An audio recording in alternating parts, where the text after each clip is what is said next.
बता करके तुम दोनों की आपसी कटुता जो है वो दूर की है।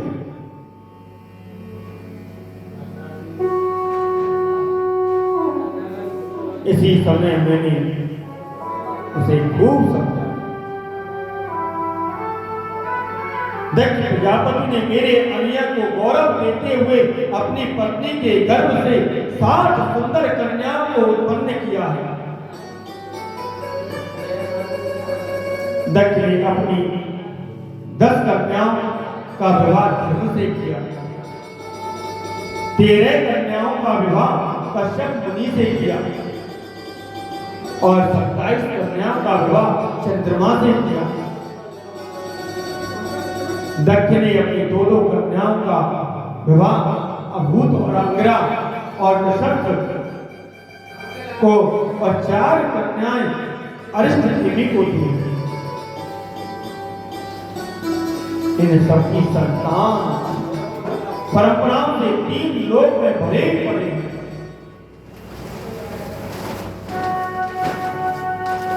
पुत्रों से विरक्त और पुत्रियों के विवाहित हो जाने के उपरांत दक्ष प्रजापति ने पत्नी सहित मां भगवती उमा का ध्यान किया है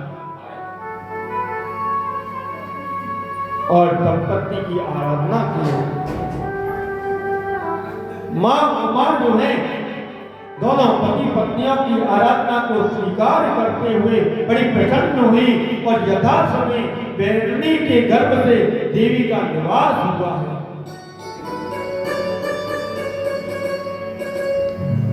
10वें महीने में देवी अपनी माता के सम्मुख प्रकट हुई और देवी के तेज से उसकी अलौकिकता की छिपी नहीं रह सकी और देवी एकांत में दक्ष से बोली है,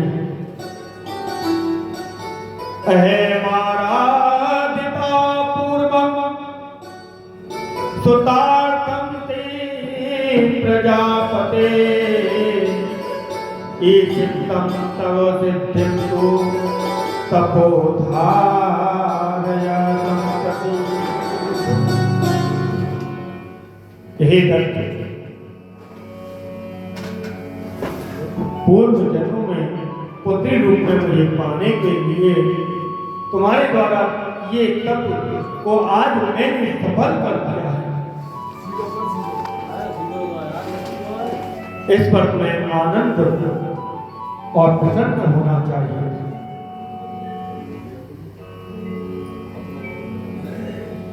कन्या के रूप और सौंदर्य को देख करके सभी स्त्री पुरुष जो हैं उसकी दिव्यता के लिए उसका बंधन और अभिवंदन करने लगे और उनकी स्तुति करने लगे, स्वागत करने लगे। अब तो पिता के घर में देवी शुक्ल पक्ष की चंद्रमा की भांति भरने लगी और उस कन्या का नाम रखा गया सती। सती मैया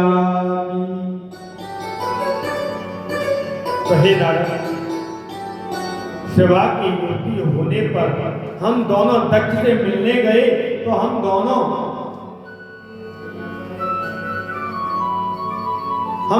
ने वहां अनुभव किया कि वह तीनों लोगों में सौंदर्य की अपीतम मूर्ति है।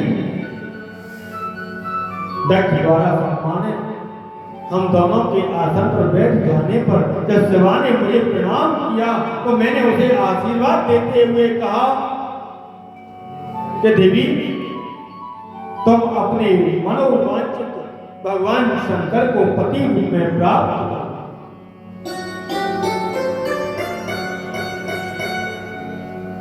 अब तुम्हारा मेरे संकेत को ग्रहण करके शिवा जो है विशिष्ट अतिथियों को शिव जी का भक्तिभाव से आराधना पूजन करने लगे।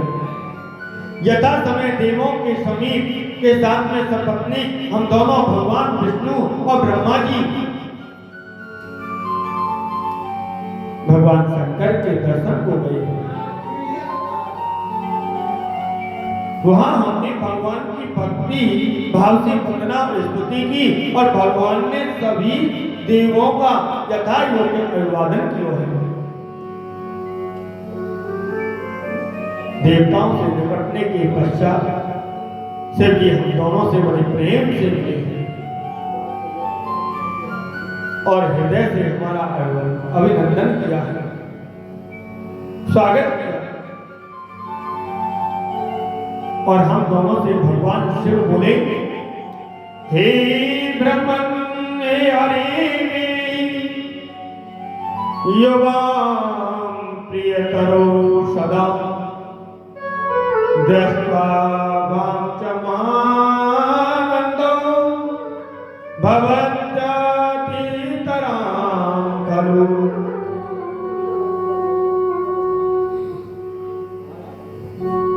आप दोनों मेरे अत्यंत प्रिय हैं।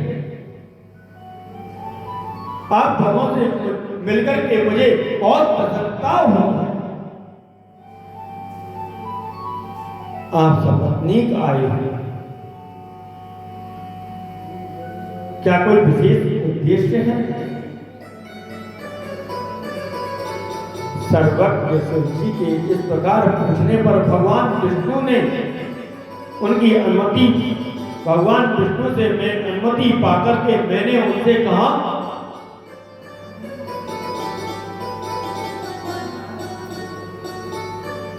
कि हम दोनों ने तो आपके आदेश के अनुसार लोक कल्याण के लिए विवाह कर लियो, किंतु अभी तक आप जो है विरक्त और एकाकी हैं।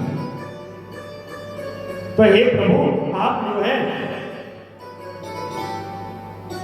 करुणा के सागर हैं, महादेव हैं, तो आप सब जानती हैं कि कुछ ऐसे असुर उत्पन्न होंगे जो मेरे हाथों से मारे जाएंगे और कुछ भगवान विष्णु के हाथों से यमलोक को जाएंगे, तो कुछ आपके द्वारा उत्पन्न पुत्र के हाथों से मारे जाएंगे।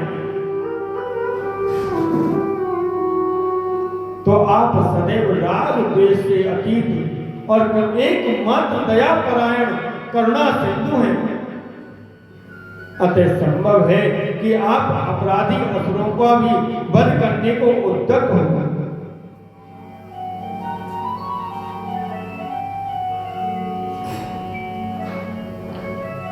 आपकी दया से असुरों के अनुग्रहित होने रहने पर आप जो है रचना और पालन का कार्य नहीं चल सकता।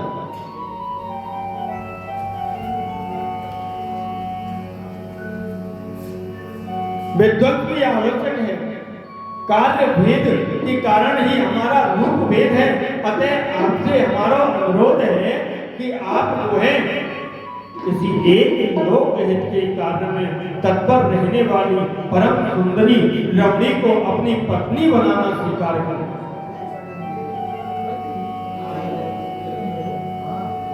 मेरी बात सुनकर के भगवान शिव बड़े मुस्कुराए हैं।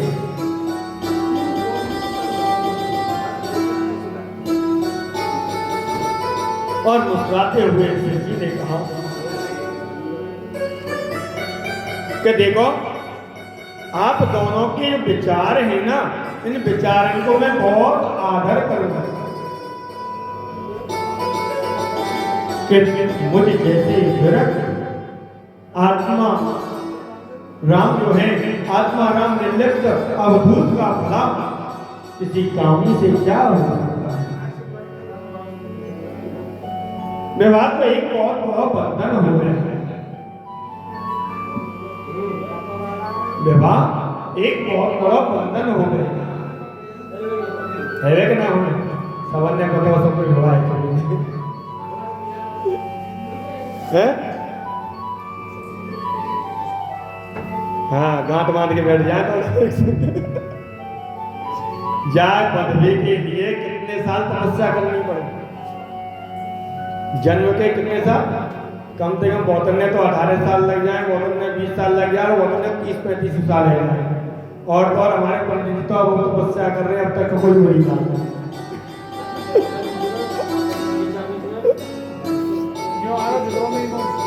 अब वो तपस्या में लगे कि महाराज कोई कहते कैसी कोई गरीब ब्राह्मणी मिल जाए।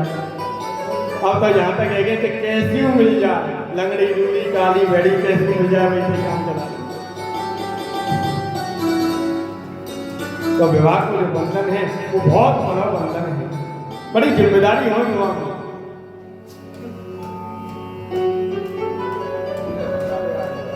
क्योंकि जो मनुष्य का जो जीवन है ना वो कितना है, कितना मिला हुआ 40 साल।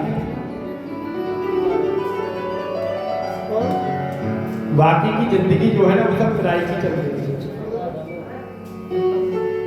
बाकी की जिंदगी किराए की चल रही है।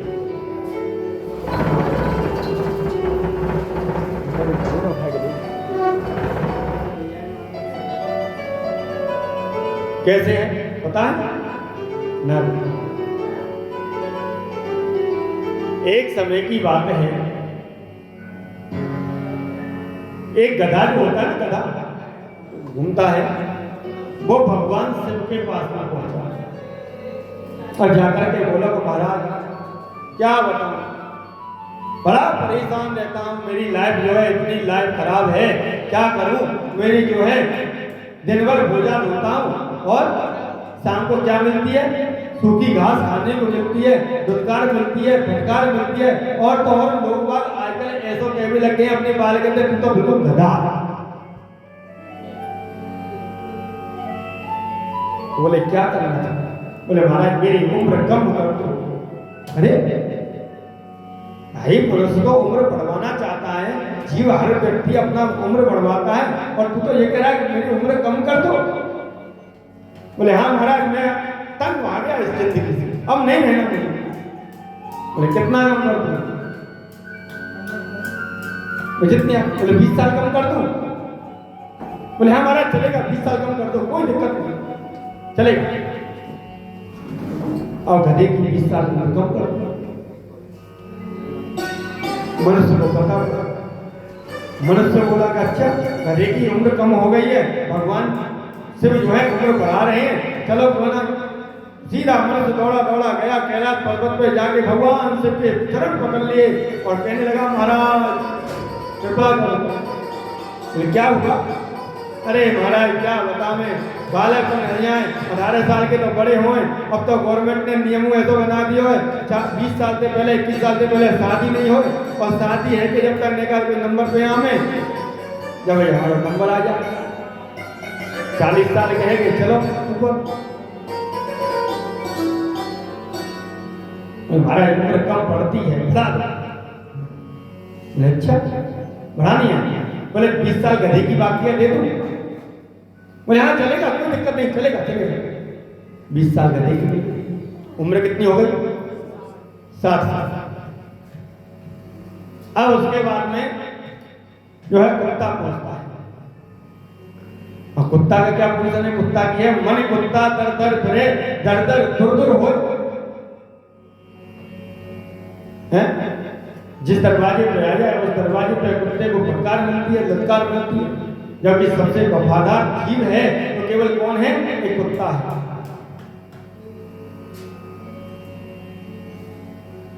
बोले महाराज बहुत दुत्कार मिले, एक टुकड़ा मिल जाए तो मिल जाए, ना मिले ना मिले, दिन भर भूखा सोना पड़े, क्या करें? रखवाली करनी पड़ती है, रात को नींद में कोई आ जाए तो रखवाली करें, कोई और कहूँ बीच में बैठ जाए फटकार के भगा दे। बोले क्या करना? बोले उम्र कम करो। शंकर जी बोले अच्छा ठीक है, 20 साल कम कर दूं? बोले हाँ चलेगा, कोई दिक्कत नहीं, चलेगा चलेगा। 20 साल उसकी कम कर। अब तो मनुष्य को पता पड़ा, मनुष्य बोला वो शंकर जी से कहें भाई 60 साल कम पड़ते हैं। गए शंकर जी के पास में जाकर के बोले महाराज, बोले हाँ क्या है? अरे महाराज 60 साल कम पड़े, थोड़ी और कृपा कर दो ना। बोले अच्छा तो ठीक है, तो एक काम करो, 60 साल कम पड़ती है आपको तो 20 साल कुत्ते की बाकियां दे दो। बोले हाँ महाराज चलेगा, कोई दिक्कत नहीं, दे दो चलेगा। चल 60 साल में 20 साल और कितनी हो गई? 80 साल। अब कुछ समय के बाद में भगवान शिव के पास में उल्लू पहुंचता है। उल्लू तो देखा होगा, हाँ उल्लू पहुंचा। उल्लू भगवान से जाकर के कहने लगा कि प्रभु बड़ा बोले तुमको क्या परेशानी भाई? अरे महाराज पूछो मत ना, रात रात भर जगते जगते है जाए, दिन में दिखाई देवे ना है, और दिन में अगर कहूँ हम ठीक है नहीं पेड़ पे मिल जाए तो कोई आदमी हमें वैसे ही मार दे, और वैसे कोई आदमी चार आदमी देखे देख के तो उल्लू समझ लो हैं, हमें सब बेवकूफ समझो। अरे तुम तो भगवान माँ लक्ष्मी की सवारी हो। अरे महाराज हमें ना चाहिए ऐसी सवारी, हमें तो घर ना घुसन दे कोई। बोले क्या करना है? बोले उम्र कम कर, बोले 20 साल कम कर दो। हाँ चलेगा, कोई दिक्कत नहीं, 20 साल उल्लू की कम कर। अरे उल्लू की 20 साल कम हो गए तो मनुष्य फिर पहुंच जाता है, तो मनुष्य स्वार्थी है। जाकर के बोला कि प्रभु 80 कम पड़ती है, थोड़ी और बढ़ा दो। ठीक है, 20 साल उल्लू की बाकी है, दे दो। बोले हाँ चलेगा, कोई दिक्कत नहीं, दे दो। उम्र कितनी हो गई? 100 साल। कलयुग में मनुष्य की उम्र कितनी है? 100 साल। अब देखिए लाइफ में आपने 40 साल तक की जो जिंदगी होती है बिल्कुल ऐसी कटती है जिसमें कोई किंतु परंतु नहीं होती, ना तो कोई शरीर में दिक्कत आती है ना कुछ आती है, इतनी बढ़िया आराम से लाइफ करती है, क्योंकि माता पिता की। अब 40 के बाद में जिंदगी किसकी आ जाती है? किराए की। 60 साल तक किसकी है? गधे की। अब जिम्मेदारी बढ़ने लगी कि अभी तो बच्चे की शादी करनी है, बच्चे हो गए, बच्चे की शादी करनी है, इनको पढ़ाना है, लिखाना है, मकान बनवाना है, इनको सेटलमेंट करना है, गधा जिंदगी, बोझा ढोना। पूरी चीज 60 साल निकल जाती है, 20 साल ऐसी निकल जाती है बोझा ढोते ढोते, फिर भी सुनने को क्या मिलता है? आपने करो कहा हमारे साथ। बच्चों की लाइफ बनाने में पूरी लाइफ निकाल देती है, और फिर उसके बाद जैसे भी वहां से जैसे उठे थोड़ा 60 से ऊपर हुए तो फिर लाइफ कैसी आ जाती है? कुत्ते की। चलना फिरना बंद हो जाता है, रात्रि में नींद भी कम आने लग जाती है, घुटनों में दर्द होने लग जाता है, चला फिरा जाता नहीं, और कहाँ मिल जाते, बच्चे बड़े हो जाते हैं, शादी विवाह हो गए, नाती हो गए। अब तो हमारी रास्ता कहाँ हो जाती है? एक पौड़ी में है, और पौड़ी में पढ़ने के उपरांत में क्या होता है? वहीं बैठे बैठे बतासे में घोटते रहे और हल्ला करते हैं, बहू चाय ले आइयो। बोले बहू खाना ले आ, बहू पानी दे दे, यानी हु ये कुत्ता करता है ना रात में,